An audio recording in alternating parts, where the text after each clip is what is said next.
Hello, ladies and gentlemen. It is your host with the biggest nose, Jay-Z Courtside, coming at y'all today on Tuesday, January 6th. Oh my, you guys already know why I'm smiling.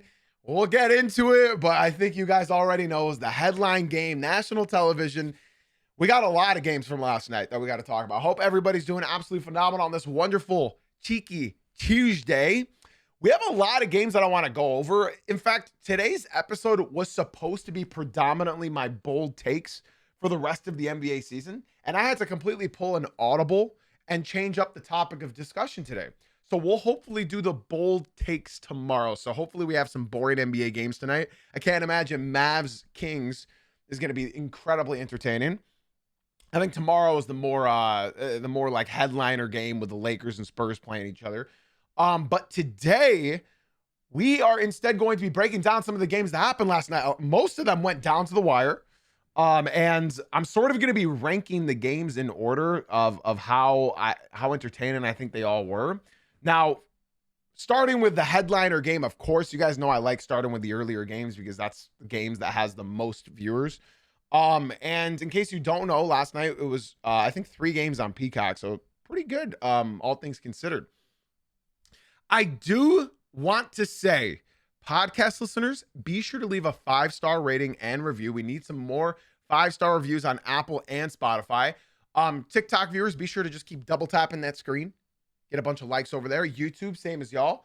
Be sure to drop a like, subscribe, and Twitch chat. All you guys got to do is kick back, sit down, grab a cup of coffee, and enjoy the show. Ladies and gentlemen, we are going to get started with the game of the night, the game that they are hyping up for over a week on Peacock/NBC. And last night we were all on some Peacock, that is. Last night, the Detroit Pistons absolutely obliterate, decimate, destroy, embarrass the New York Knicks on national television. I could use 100 adjectives, and none of them can truly show you the utter domination that Detroit showed last night. I think we saw something that, well, I didn't expect last night, and I think a lot of fans didn't expect, especially Knicks fans, because from what I can tell you right now, last night when I was scrolling Twitter in the middle of the game, all I'm seeing, and in fact, I had to look the word up. I had to ask my fiance to my right, hey, the word isn't paranoia, right? I want to say the Knicks are in paranoia tomorrow. What's the word I'm looking for? And she told me it's not paranoia, Joe. It's pandemonium. And I was like, wow, that's the word that I need to say tomorrow on stream. Because Knicks fans were an absolute pandemonium. They were all in disbelief. Trade Karl Anthony Towns. Trade Mikal Bridges. Trade OG Anunoby, trade this guy, trade that guy. Hell, they could have said trade Mike Brown. What I was seeing last night was an absolute disgrace of a fan base, absolute disgrace of a team. It was just an hour before this game that James Dolan, the owner of the New York Knicks, came out and said officially that we will not be hanging up the NBA Cup banner because we want the real NBA championship banner. And then they proceeded to get routed in Detroit by 31 points. Now, there's a lot of things to talk about when it comes to this team, right? And I'm going to say my favorite excuses that I saw on Twitter from Knicks fans. The one in particular is from a man that I don't care to learn his name. And I'm not going to tell you his name either because I want him to really just, I hope he woke up in a cold sweat this morning, because just a couple weeks ago, this same man on Twitter went out and said, as a Knicks fan, the Detroit Pistons are a good little basketball team. Well, this good little basketball team just embarrassed your entire franchise in Detroit. Good little basketball team. He went live as soon as the game ended on Twitter, and I had to tune in just to see what these super fans from the Knicks were saying. And he started off with the most pathetic excuse in the game I've ever seen. The Knicks are tired. That stupid NBA Cup. This is a quote. The stupid NBA Cup, the game that means nothing. They're tired. They had to play this stupid NBA Cup a month ago, and they're tired, and they looked it tonight. And then I was just like, okay, let me just check something. I go and check. The Pistons have played 36 games. You would assume that the New York Knicks have played like 40, right? The Knicks played 36 games. Let me say that one more time in case you didn't hear me. The Detroit Pistons have played 36 games. The New York Knicks have also played 36 games. So who's tired? So now let's talk about some other excuses that they were using. The Pistons were playing physical, and they were playing dirty, and they were playing nasty. How dare they only have 7 foul calls in 3 quarters? Now I'm here to tell you, whoever refereed last night's game, if they referee the Pistons in the playoffs, the Pistons are sweeping every team. Because here's the thing. You guys already know me. I am a Detroit Pistons fan, so I like to keep my biases away from these competitions. I like to keep my biases away from all of these matchups so I can watch the game objectively. But last night, it was really hard to sort of not show my emotion for my basketball team. I watched them lose 28 games in a row 2 years ago. And then I watched them without their second all-star in Jalen Durant, without Tobias Harris, which I'm okay with. The team is playing better without Tobias Harris this season, with all due respect. I love Tobias. I love what he's brought to the team. But they are playing better without Tobias. It's all in the numbers.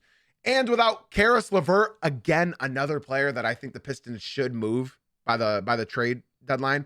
I don't think there's any reason to have Karis LeVert on the team as your secondary ball handler off the bench, because you have Dennis Jenkins and Marcus Sasser, and Jaden Ivey can play the number 2. So I want to talk about the actual game from last night, because I'm seeing the comments said 100 times in the TikTok stream already. What happened last what happened last April, huh? What happened last May? What happened? Oh, stop. If you need that, that's fine. You can use that as a coping mechanism. I can't tell you how many times I saw the Jalen Brunson snatch back, step back on Asar Thompson to seal the series last year. I can't tell you how many times I saw them in the last 24 hours. So, Knicks fans, if you guys need that to cope, that's fine. Do it. I'm okay with it. Like I said, it's just one game. It's just one game. And in fact, this is the scary part about all of this.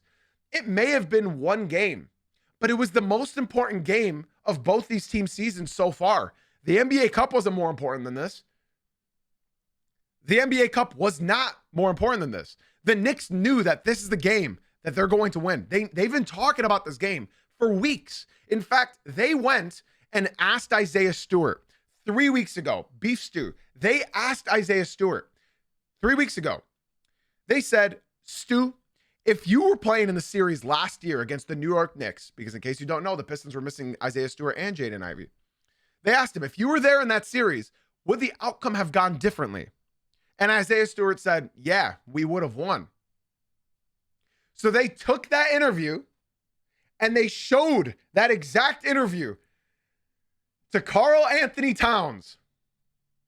And they said, what do you think about this? Because what Isaiah Stewart said has some validity behind it. You guys lost to the Pistons 3-1 in the regular season last season. And that's because of Isaiah Stewart dominating Karl Anthony Towns on the defensive end. So they asked Ket, do you think there's any validity behind that statement? And he said, nah, we won, and that's the past. So I want to talk about this a little bit more. The Knicks were missing Josh Hart. I don't think Josh Hart is equivalent to Jalen Durant, who's an all-star, Tobias Harris, who's a great role player, and Karis LeVert, who's essentially our sixth man. Okay? So I want to talk about a couple major problems I see with the New York Knicks. Okay? What's your type in men? TikTok wants to ask me, what is my type in men? Anybody with the last name Cunningham is my type in men. So let's get started and talk about the New York Knicks, right? I'm going to save Jalen Brunson, the captain of this basketball team, for last. So get ready. Mikal Bridges, you guys traded 5 first-round picks for him. 4 guaranteed. I'm a fan of Mikal Bridges. I said last year that the wingstop duo of Mikal Bridges and OG Anunoby, who I love. Here's the thing. I love everybody on this New York team, except for one player, and I can tell you who the player I don't like. And it's funny, because Knicks fans and I am not your enemy. You guys should be liking me because of what I'm about to say, because we all agree with each other. I'm not saying anything outlandish. Mikal Bridges has not looked good as of late. The last couple weeks, he has not looked good. He has not looked like what they traded for. Okay?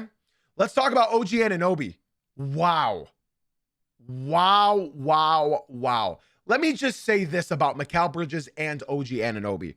Last year in the playoffs, I was watching Cade Cunningham get absolutely hounded. Cade had a good series numbers-wise for all my box score watchers, but as a Pistons fan, as a Cade fan, I can tell you right now, Cade was not comfortable at all in the playoff series last year. In fact, if we didn't have Dennis Schroeder, we probably would have lost in 5. Cade Cunningham was absolutely hounded last year in the first round against Mikal Bridges and OG Anunoby. OG's on him, force him into a bad shot. OG's on him, Mikal Bridges would blitz him on the screen. And the Pistons couldn't get anything going last year in the playoffs because of that duo right there. OG Anunoby and Mikal Bridges, the absolute pinnacle of what perimeter defense looks like in today's modern NBA. Last night, they looked like mincemeat. I got to be honest, and I know my Knicks fans agree with me. What was happening last night, OG Anunoby looked not like OG Anunoby. Mikal Bridges did not look like Mikal Bridges. And now here's another key component to this team. And I've been preaching this since the beginning of this year. I never give Cade Cunningham enough credit that he deserves. But I am here to tell you, ladies and gentlemen, I said it at the very first preseason game of this year. Cade Cunningham looks different. He looks more in control. Cade Cunningham has learned from that Knicks series last year. I've been preaching it all season, and I feel like nobody has been listening to me. Cade Cunningham, because of the New York Knicks, has learned how to be more physical, how to get into the lane no matter what, how to finish around the hoop, and how to get some free throws now. The New York Knicks, by accident, trained Cade Cunningham into being a bona fide MVP candidate. I have to thank the New York Knicks for that, because Cade was not doing this last year. Cade, undisputed, was the best player on the court last night. He's bumping Mitchell Robinson in the paint. He is moving Karl-Anthony Towns in the paint. OG Anunoby and Mikal Bridges could not stay in front of him. I have watched every single Pistons game over the last 17 years. And I can tell you, I have never seen a player this good in a Pistons uniform. Now, I want to talk, I'm going to skip over Cat. I'm going to skip over Brunson. I want to talk about the last player I'm going to talk about for the New York Knicks, and that's Mitchell Robinson. You're probably wondering, why are you not going to talk about Deuce McBride? Main reason is he had most of his buckets in garbage time, so it didn't really count. Mitchell Robinson last night showed early on that, okay, I can body Paul Reed and Isaiah Stewart. Mind you, the Pistons are without Jalen Durant, an all-star. The Pistons are missing an all-star, okay? And Mitchell Robinson looked like a normal center. He had 3 offensive rebounds. Honestly, something that I think Mitchell Robinson needs to learn is how to put the ball in the hoop after getting an offensive rebound. That's my honest opinion. He needs to learn to not kick it out every time. Now, I have 2 more Knicks to talk about. Karl-Anthony Towns and Jalen Brunson. I'm going to go ahead and start off with Karl-Anthony Towns. Karl-Anthony Towns is the only NBA player I don't like in the NBA. And that's why, Knicks fans, I'm telling you guys, I am not your enemy here. I may be a Pistons fan, but Karl-Anthony Towns is the only player I do not like in the NBA. I can tell you right now, it's his play style that just sort of sickens me. I can put up with Lucas foul bait, and I can put up with Shai Gilgeous being at the free throw line. I can put up with Denny Avdia just running into the hoop and getting free throws.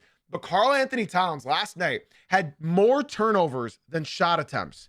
He had the same amount of turnovers as he did points. Karl-Anthony Towns kept using that little dumb hook he does because he cannot get past his defender. And I'm here to tell you, ladies and gentlemen, last night, we saw what Isaiah Stewart does to Karl-Anthony Towns. He did this all regular season last year, and that's why Karl-Anthony Towns was so crucial. That's why Isaiah Stewart was so crucial last night and in the regular season, and that's why we missed him into the playoffs last year. Isaiah Stewart, I saw Paul Reed and Isaiah Stewart just absolutely bodying Karl-Anthony Towns last night, and he looked soft. He looked soft. He looked very soft. He is way too big to be hanging around the three-point line and trying to put the ball on the court, because every time he put the ball on the floor, he would either offensive foul or turn it over. Guys, there's a bunch of nasty dogs in Detroit, man. Let's finish off the Knicks talk with Jalen Brunson. Now, this is the part where you Knicks fans can make fun of me. This is the part where you guys can insult me. But I gotta be honest here. I'm not going to say anything out of pocket, okay? I promise I'm going to be completely unbiased with what I say about Jalen Brunson. He's incredible. I was watching in the first quarter, and I'm like, dude, how do you stop this guy? How do you stop him? He's incredible. He's so good. And then the Pistons called a timeout. And then Ausar Thompson locked him up. Ron Holland locked him up. It was like I just watched my team grow up in real time.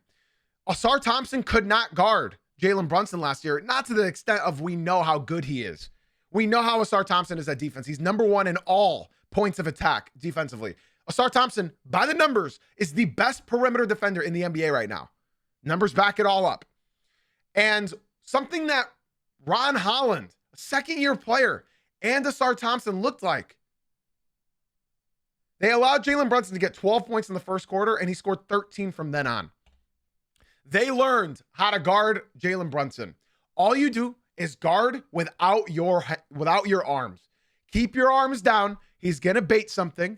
Guard him with your chest. They did it to Luka the other night. Last week, the Pistons dominated the Lakers, and they guarded Luka the same way they guarded Jalen Brunson. Stay on the floor and don't swing your arms, okay? So let's go ahead and talk about the biggest problem of the New York Knicks. They are not playing like the New York Knicks from a couple of weeks ago. And the main reason is they're not moving the ball around. Ladies and gentlemen, Jalen Brunson had 0 assists last night. In fact, I had to watch the game over again to just see. What were they missing his assists? Should Jalen Brunson, did he get sold by his teammates? He passed one time into a shot last night. The most assists Jalen Brunson could have had last night was 1. If the one teammate hit that 3, he would have finished with 1 assist. Instead, Jalen Brunson didn't pass the ball to anybody last night. Ladies and gentlemen, this is just an observation. Jalen Brunson did not pass the ball last night other than one time that almost led to an assist. This is something that is not going to work come playoff time. Mike Brown is not a hero ball player. And yet last night, Jalen Brunson was trying to play hero ball. Jalen Brunson, 0 assists last night. 25 points, 10 for 21 from the field, 0 assists and 6 turnovers. That is not going to get it done. And as far as my Pistons go, I've sort of been talking about them here and there. The Pistons, this is a perfect game that you get out of the Detroit Pistons, and they're missing 3 key players and 1 all-star. Paul Reed came in and did his thing. Duncan Robinson couldn't hit a 3 to save his life, other than the first one and like one more later on. But Duncan Robinson does all the little things that Malik Beasley and Tim Hardaway Jr. never did for the Detroit Pistons last year. The handoffs to the big men, the gravity that he demands, the finishing around the hoop. Duncan Robinson is the perfect veteran for this team, and I think he's going to show up and show out into the playoffs. He's the most experienced player on the Detroit Pistons, and in the playoffs is where he's going to prove most valuable. Asar Thompson, 10 points, 7 rebounds, 1 assist, 2 steals, and he locked up Jalen Brunson for the rest of the game. Him and Ron Holland were just taking turns on bullying Jalen Brunson. If you watch this game, you would understand. Jalen Brunson had 12 points in the first quarter and then 13 points for the other 3 quarters in the game. Okay? Isaiah Stewart, the stat line doesn't do it justice. If you guys were watching this game, you would understand. Isaiah Stewart, 7 points, 9 rebounds, 2 blocks. He absolutely put Karl Anthony Towns and Jalen Brunson in jail for 99% of the game. Every time he'd get switched up on Jalen Brunson, all of a sudden Jalen Brunson doesn't want to shoot, except for that 1 3 that he got that was an and one, right? I'm going to save the captain of the Pistons for last. Javonte Green. I have been preaching him. Woo is what we call him. Javonte Green, absolute unbelievable pickup that Trains and Landon did at the end of the summer. 2 weeks before the training camp, they signed Javonte Green. My fiance asked me, who's Javonte Green? I said, he's a journeyman in the NBA. He's a dog. I actually like that pickup. I don't think he'll be playing a whole lot, but he's a dog. And guess what? He's a part of the main rotation. He's a part of the culture that they're hosting in Detroit. He's a part of their identity. 17 points. This is not an anomaly, by the way, ladies and gentlemen. He hits 2 to 3 threes every single night. If you dare him to shoot, he's going to shoot. If you dare him to drive to the rim, he's going to poster you. Javonte Green, 17 points, 6 for 9 from the field. Absolute pinnacle pickup for the Detroit Pistons. Ron Holland, the box score does not do you justice. 5 points, 5 rebounds, 1 assist, 1 steal, 3 blocks. 3 blocks, all of which were on Jalen Brunson. And people are trying to tell me that you can't guard Jalen Brunson. Ron Holland and Asar Thompson just showed the entire NBA how to guard Jalen Brunson. Jaden Ivey had his best game of the season, 16 points. He's just getting better each and every game. And Dennis Jenkins has proven that he needs a contract in the NBA. Dennis Jenkins is still a two-way player. We can only play him 13 more times before we have to offer him a contract. The Detroit Pistons overall just absolutely embarrassed the New York Knicks. It's just one game. It is just one game. But for the New York Knicks, this loss matters a whole lot more than the win does for the Detroit Pistons. The Pistons, a couple weeks ago, were called by one of the biggest New York Knicks faces on Twitter a good little basketball team. Well, I think I can confidently say the Detroit Pistons are the best team in the East today. They are better than just a good little basketball team. If you guys enjoyed that segment, we are moving on to our next game. We have a lot of games to cover. TikTok, if you guys are enjoying the stream, be sure to keep dropping some likes over there. Drop a follow. We do this every morning, 9 a.m. Eastern. And by the way, we need some more NBA fans in the Twitch stream. We're trying to still find fans of like all the other franchises. We're trying to like be like Thanos and try to like collect all the teams. So if you guys are enjoying it, especially Pistons fans, be sure to swing on into the Twitch. We need more Knicks fans. We need more Pistons fans. We need a lot more of every fan in the NBA. So be sure to swing on into the Twitch stream.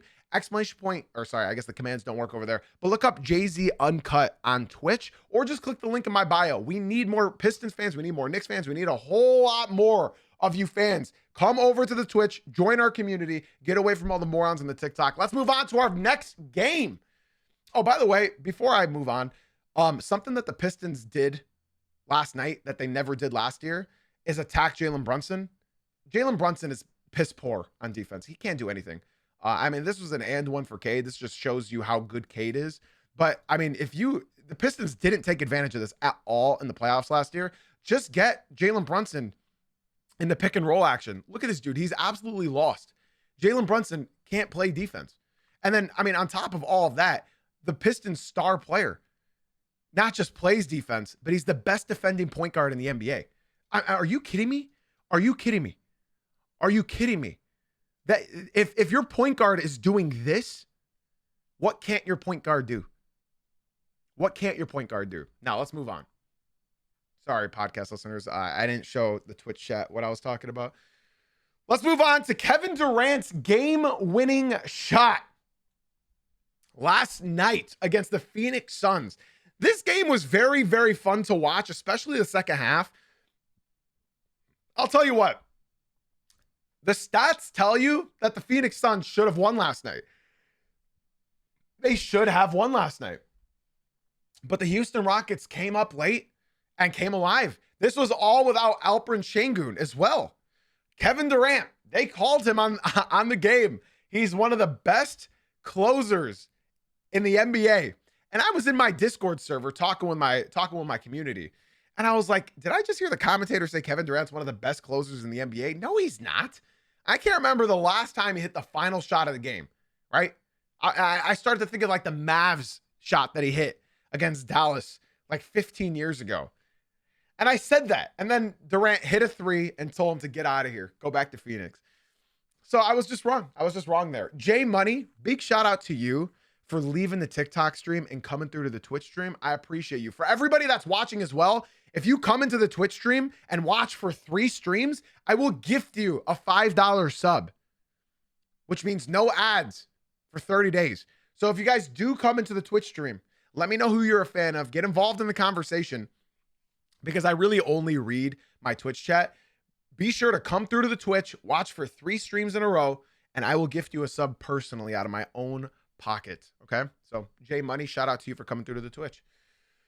The Houston Rockets last night, honestly, just big bodied the Phoenix Suns. And I thought it was a great game because what I was seeing from Amen Thompson run the point, what I was seeing from Kevin Durant being an actual closer and leading this team without Steven Adams, like Kevin Durant without Alperen Şengün, Kevin Durant took 21 shots last night.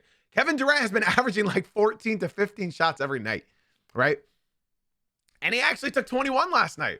Another thing, the Rockets are obviously still missing Fred VanVleet. I don't think he's going to come back this year. Maybe he will for the playoffs, but they were missing Alperen Şengün, and that's their biggest component that they were missing. But Torrey Eason came in, didn't shoot efficiently. Jabari Smith Jr. was great. I love Jabari Smith in the NBA. He's great. Steven Adams did his thing as he always does. The Houston Rockets just looked like the better and stronger team to close this game out. I have a couple key points that I got to talk about for the Phoenix Suns. Devin Booker. I mean, dude, what's going on here? I know we just hit the game winner against Oklahoma, but we got to talk about Devin Booker this season. Why are you shooting 29% from 3? Why? He's a career 35% shooter from deep. And this year, he has not been able to get it going from deep. Devin Booker has not looked like Devin Booker. He's putting up points, sure. 27 points, 3 assists, but he's shooting 9 for 20 and 29% from 3. That's not going to get it done. Dylan Brooks can only do so much. Royce O'Neal can only do so much. One thing that excites me about the Phoenix Suns is that when they get Jalen Green back, I think Devin Booker would then at least have some gravity pull him away, you know? I think right now Devin Booker is taking just contested 3 after contested 3 after contested 3. And I think with the addition of Jalen Green, having Jalen Green and Dylan Brooks, Colin Gillespie all in the court with him at the same time, I think that's going to really benefit Devin Booker's percentage. I think it's going to help him because right now he is not shooting well whatsoever at all. Yo, Hell, thank you for the follow on Twitch. I appreciate you very, very much. Massive, massive, massive shout out to you for leaving the TikTok stream and coming through to the Twitch, my man. Welcome. Grayson Allen with a goose egg last night. He had 0 points, 0 for 6. Not a good return game. Not a good returning game whatsoever. My man Jay's a Pistons fan, and he just came through to the Twitch. I appreciate you, brother. Thank you. Be sure to stick around. I will gift you a sub if you come into 3 streams in a row, and be sure to join the Discord. !Discord in the Twitch chat. If somebody can hit it for him. We need some more Pistons fans. I'm all alone here. All right. So honestly, I really don't have much to say. I don't have much to say. Devin Booker needs Jalen Green to come back. I think he'll be back in a couple weeks here. I think he's reevaluated this week. So we should be hearing some news about Jalen Green. The Suns were also without Nick Richards. I mean, this Suns team is good. If you want to call a team a good little basketball team, the Suns are a good little basketball team. And I mean that by no disrespect. I mean that genuinely. Not like how the disrespect that the guy meant for the Pistons, but I'm talking they are a good little basketball team. When they get Jalen Green back, they're still going to crush their projected over-under this year, which was 32.5. They're still going to crush it. They're at 21 wins. They're in the playoff picture. Honestly, I'm happy because the Suns team was not supposed to be that good. But Kevin Durant did say after the game, they tried scapegoating me and I had to send them packing. Kevin Durant did his thing, man. I love seeing Kevin Durant take over. So big, big, big win for the Houston Rockets. Let's move on to our next game. Here we go. Up next, we have the Hornets absolutely demolishing the Oklahoma City Thunder 124-97. Guys, I don't know what to say about this. I really don't know what to say. When you look, so there's a funny thing, right? There's a funny thing when you can look at stats. If you watch the game and then you look at the stats, things make sense. This game didn't really make a whole lot of sense, but let me explain why. The reasons that this doesn't make sense is the Charlotte Hornets had 21 turnovers. The Oklahoma City Thunder had 14 steals. So you look at those things, points off of turnovers, 29 points for the Oklahoma City Thunder. 14 fouls for the Oklahoma City Thunder. More points in the paint. When you look at this, and then you look at the final score, something doesn't make sense. You watch this, and this is a game that you cannot look at the box score because it tells a completely different story than what the final result of the game is. And this is why I tell everybody, if you're a box score watcher, we'll know. It's very obvious to tell if somebody's a box score watcher or not. Because if you look at the box score here, you look at the Hornets and nothing jumps at you. Nothing jumps at you. Miles Bridges, 50%, had 17 points. Brandon Miller, 50%, 28 points. Good game. Con Knipple, 8 for 13. That's the one thing that you're like, oh, okay. Whoa, damn. Con Knips, okay. Diabate, 4 for 5. LaMelo Ball, 5 for 10. Nothing is jumping at you, especially when you look at their bench. 0 for 1, 0 for 1, 0 for 0, 1 for 3, 3 for 9, and then PJ Hall, 5 for 6. And you're like, okay, this, I can see that they got buckets, but surely the other team got buckets. Here's the issue, chat. Here's the issue, ladies and gents. I have some very important key notes. Things that didn't matter at the start of this year, but things that matter now. Okay? It wasn't too long ago we were saying nobody can beat the Oklahoma City Thunder. It was not too long ago. I have some very important things for Thunder fans to pay attention to. Are you ready? You all know what I'm about to talk about. Lu Dort. He is shooting 33% from 3 this year and 38% from the field. That is horrible. That's not bad, ladies and gentlemen. That is horrible. 38% from the field, 33% from 3. And you're probably thinking, yeah, but Jay-Z, like, he's not the scorer on this team. Ladies and gents, last year, he shot 41% from 3. That is not a typo. Lu Dort, was that a fluke? Was that a fluke? You shot 41% from 3 last year, and now you're shooting 33%? Okay. Now I got some more interesting things. I saw one Thunder fan put this tweet out last night. He said, this team has looked incredibly different ever since #he returned. And I said, he's talking about J-Dub. He's talking about J-Dub. I'm going to read this comment from my new homie that just joined the Twitch stream. He left the TikTok and came through to the Twitch. He joined the community that actually knows ball. So TikTok, I'm talking to you. Make sure to come to the Twitch. He said, if I'm being honest, I don't think the Thunder can repeat. I think it's very early to say that. But you're not crazy for saying that. J-Dub. Let's take a look at J-Dub last night. 6 for 14 from the field. 16 points. Surely he wasn't the fault, right? Well, let's just look at his stats, ladies and gents. J-Dub is shooting a 31% from 3 this year. So now your starting lineup has 2 players shooting on an average 32% from 3-point land. You're telling me around Shai Gilgeous-Alexander, you have 2 players shooting 32% on average? What is this? The Detroit Pistons? This isn't the Oklahoma City Thunder that we know. This looks like the Detroit Pistons. 32% on average from 3? For a guy that dropped 40 points in a finals game? For a guy that's being paid $750 million? That's not going to cut it. Shai, 7 for 21. He still got his 20 points, though. Cason Wallace, 1 for 6. Bad game. AJ Mitchell, 4 for 9. He was the only real production off the bench. Isaiah Joe, 1 for 7. Brendan Carlson, 1 for 5. Kenrich Williams, 3 for 6. They're missing Alex Caruso and Isaiah Hartenstein, but I won't be a party. I will not be a party to the conversation that's telling me they lost because they didn't have Hartenstein. They lost because they didn't have Caruso. No. That's not how this works. That is not how this works. And I love this comment from my boy Avatar in the Twitch stream. He said, I think J-Dub is being way too passive and tries to get Chet involved too much. Chet cannot play off ball. He literally stands and waits for the ball. And I think you're absolutely correct. Chet Holmgren needs the ball in his hand, but Shea needs the ball in his hand. But J-Dub needs the ball in his hand. There's only one ball on the court. So as I said, looking at the box score, ignoring the plus minus, you really would wonder who won this game.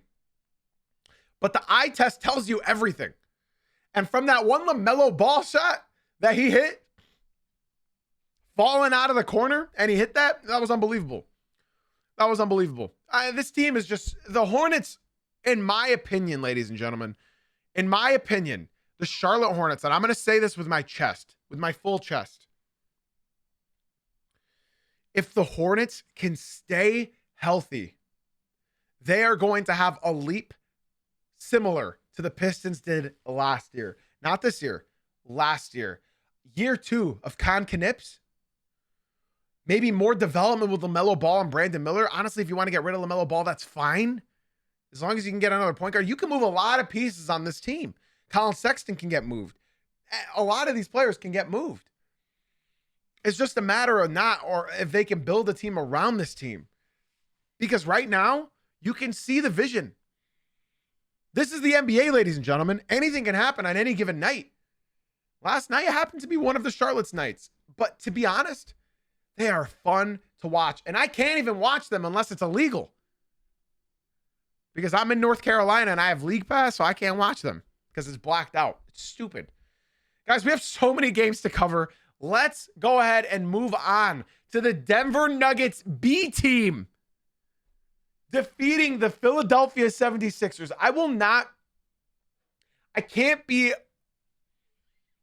be in the audience defending the Philadelphia 76ers here. I can't.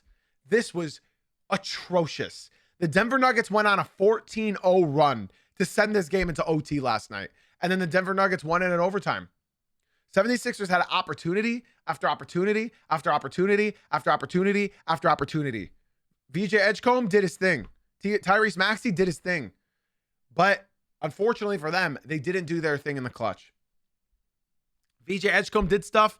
Tyrese Maxey did stuff. If you look at this box score, the 76ers win this game. They win this game. This game was a 3-point shootout. 18 threes went in for the Nuggets. 17 threes went for the 76ers. And one of those threes meant all the difference.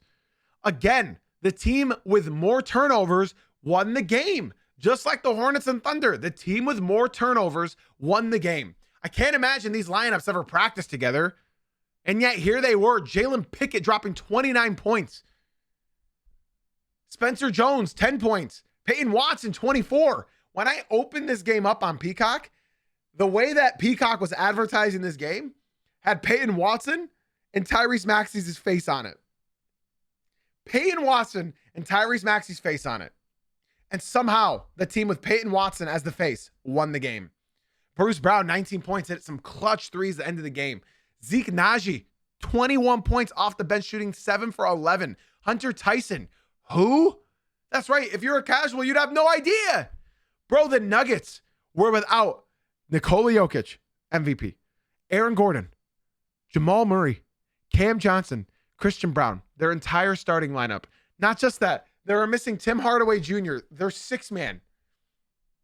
You cannot make this up. This team beat the 76ers on Joel Embiid's unbelievable game. Unbelievable game. Embiid has been moving different last year. Thank you, hello. The Twitch chat right now is spitting nothing but facts. TikTok, be sure to swing on into the Twitch. You guys are missing out on engaging conversation. Paul George in 2026, yuck. 8 points, 3 for 10. Joel Embiid, 32 points, 10 rebounds, 2 assists. He was a +8. He was the only positive player on the starting lineup. Love it, Joel. Love it. VJ Edgecombe didn't shoot great, but he had 17 points, 8 rebounds, 9 assists. Hit some big shots as a rookie. He also had 2 blocks and 2 steals. I'm not sure why Philadelphia didn't play Andre Drummond. Was he hurt? I'm unsure. Drummond should always be playing for this team. Instead, I was seeing the closing lineup of Adam Bona and Joel Embiid. I'm not going to lie. With the way Drummond's been playing this year, I would like Joel Embiid and Andre Drummond right next to each other. They both spread the floor now. They both stretch the floor. I'm pretty sure Andre Drummond's averaging like minimum 30% from deep. He's shooting 39% from deep. This guy Drummond, on less attempts, obviously, is shooting better than the best three-point shooters for the Detroit Pistons. Come on, man. Come on. I think Nick Nurse is arguably one of the worst coaches in the NBA. And I don't think that's a hot take to say. I think he was hard carried by Kawhi Leonard. And I feel like Nick Nurse is the new age Doc Rivers. Anybody else? Anybody else, or is that just me? I think Nick Nurse is the new Doc Rivers. That one championship inflates their resume beyond belief. I think Doc Rivers is a bad NBA coach, and yet he still has jobs. He got that one ring in 08, and he's still praised today. I like Doc Rivers on the mic, to be honest. But I think Nick Nurse is a very bad head coach as well. Ty Lue is obviously horrible, too. I mean, he's just, again, another coach boosted by the one ring that they got carried to. Ty Lue, yeah, I think you're right. Ty Lue is the Doc Rivers. I think you're right. Good comms, Twitch chat. Good comms. The 76ers choked this game away. Choked.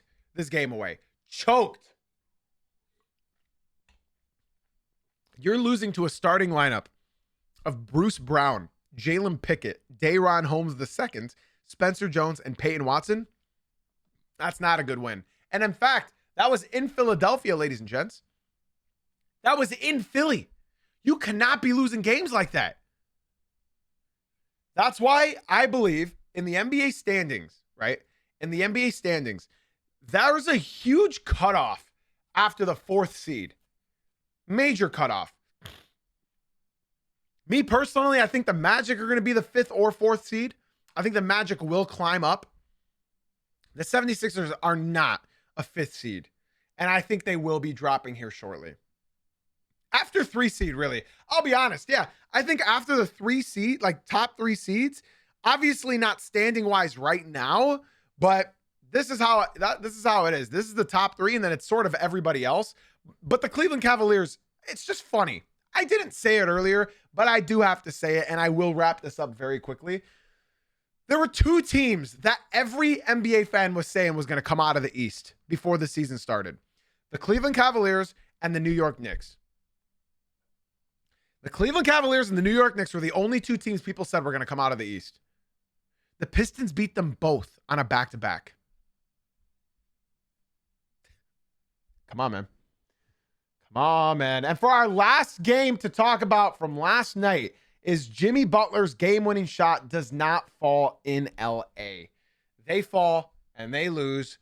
And honestly, I'm not going to stay much time on this. I'm not going to spend much time on this. Kawhi Leonard, 24 points, 12 rebounds, 5 assists. Incredible game. 10 for 25. Didn't shoot efficient, and he shot 0 for 8 from deep. 0 for 8.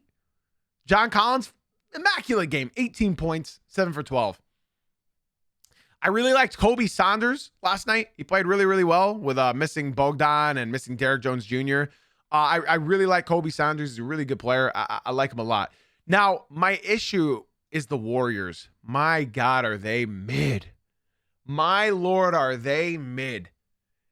Jimmy Butler got his 24 points. A lot of people don't talk about Jimmy Butler's free throw ability, but man, he gets to the line a lot. 11 free throws for the night. Draymond Green did as good as a Draymond Green as you could expect. 6 points, 5 rebounds, 12 assists, plus 15 on the court, but he was 0 for 6 from 3, 2 for 8 from the field. Quinton Post, not a good game. Moses Moody, not a good game, 1 for 5. And Steph Curry, you cannot be shooting 4 for 15 from deep, my boy. Like, it's so odd to me because Steph Curry has a great game, and then he's shit for 3 games now. Have you guys noticed that? Or is that just me? He's good, and then he's just ass.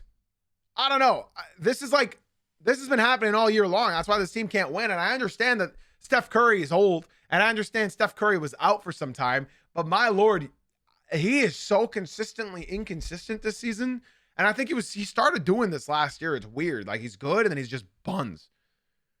Their bench was horrible. Brandon Podds, 6 points, 2 for 5. He played 27 minutes, pulled a Karl-Anthony Towns last night, except he didn't have a turnover. DeAnthony Melton, 2 for 7, horrible game. Al Horford's 1,000 years old. He shot 1 for 8. Gary Payton, second, always brings you energy off the bench, 7 for 10. Guy Santos needs to play more minutes. I don't know what Steve Kerr is doing out there. I know he got ejected, but my Lord, is he... This team. And then here's the whole thing in this, bro. You have Jonathan Kuminga just rotting on the bench. Just rotting. Don't you think, ladies and gentlemen, if your team sucks, you would just try him out? Would you not just try him out? If your team is this bad, what have you got to lose? You're going to lose the game anyways. Just throw him in. I don't understand why they're allowing him to just rot on the bench. He was dropping 20 plus. Yeah, it wasn't the most efficient, and yeah, he was a ball stopper, but at least he was putting the ball in the hoop. I like this question from Avatar. You think the NBA forgives Kawhi for the money scandal if they don't give the Thunder the first pick? Maybe. I mean, I know he's still being investigated for it as well, as far as like Steve Ballmer goes. All right, guys, that is all the games from last night. I'm losing my voice. I do have one last piece of news that I would like to discuss. Trae Young, according to Shams, just in, Atlanta Hawks All-Star. Why does he call him an All-Star? Was he an All-Star last year? I don't remember. With his assists? He might have been. And his agents are working with the franchise on a trade. Sources tell ESPN, Young's reps and the Hawks have started collaborative talks over the last week in finding a resolution. Now, it also broke that the Washington Wizards are the front runner right now. The Washington Wizards, they are far from that. The Washington Wizards are looking to acquire Trae Young. Now, this is something very interesting. I don't know why the Wizards would want him. I really don't know why. I don't know why. I have nothing to say on this matter. I don't get it. I don't really get it. Trae Young is a cone. Major cone on defense. He doesn't play defense. And he can't shoot anymore. Here's the thing. You get Trae to Washington, Alex Sarr could be an all-star. Not yet, but here's the thing. He's got a player option next year. Okay. So if I were Trae Young, I would be picking up that player option because you're not going to get that super max that you wanted. Hell, you're not even going to get a max. Get super max out of your head. You're not even going to get a max. Yo, Zen Bro, thank you for the follow on Twitch. I appreciate it very, very much. Shout out to all the legends that are leaving the TikTok and coming through to the Twitch stream. We need some more basketball fans, y'all. So if you guys are in the TikTok, be sure to swing on into the Twitch. Yeah, I mean, I ain't got really anything else to say about this other than why would the Wizards do this?